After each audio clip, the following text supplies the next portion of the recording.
Okay, so tip number 3 is to use explanatory comments to walk the other party through your proposed changes. And we did already start talking about this. What we have here is a cheat sheet that helps, kind of guide you through when to use comments, when to definitely use them, when to use if needed, and then when you really don't need to use them. My recommendation for complex clauses is to err on the side of using them. And it's important to understand who your counterparty is. Who is going to be reading these comments?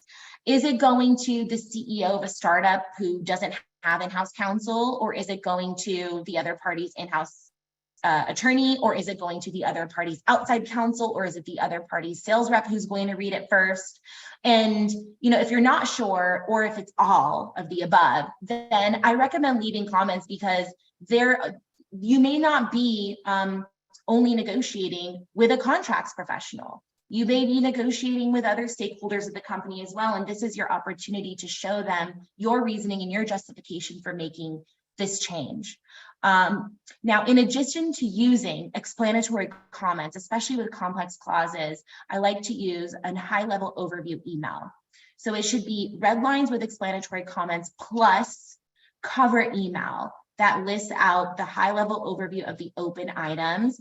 I don't recommend only email and not red lines, because we don't want to make extra work for the other side where they have to go match, like, okay, she said section 2.5. That's torture. No, right? And then like those emails with a bullet point list of each section and what was changed, and sometimes they're highlighted in different colors. It's like, you don't need to do all that work. You already have that in the contract, right? And your red lines should be well drafted. Your comments should be used as a guide for all the parties who are reading it. And then you can just reference in the email, like, I think we're pretty close, but we do still have some open items on the limitation liability clause. We included some comments there. Let's go ahead and set up a call to discuss. Right. So you use both of these tools to help guide you, and then you get on the call when it's the right time.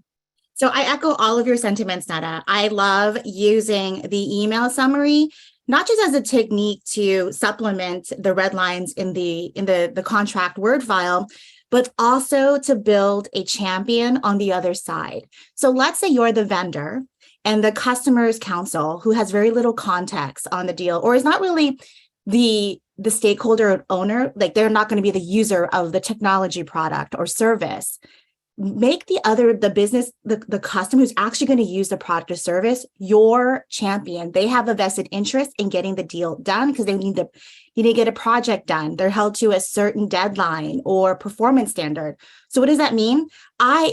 Let's also be real here. That business person, they're going to be CC'd on the email. They're not going to open the contract file and look at the complex clause and analyze and understand it. So use the email to get buy-in from the other side's business, so that if their lawyer is being an unreasonable jerk, they'd be like, come on, let's just agree to that. Their proposal sounds completely fair. So I also use that as an opportunity, Netta, to win on that level as well, is persuade the other side's business person.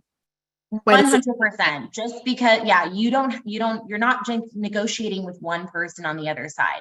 You're negotiating most likely with multiple people, and sometimes a business person is going to have, more decision-making power. So you absolutely want to take that opportunity to talk to them. Definitely.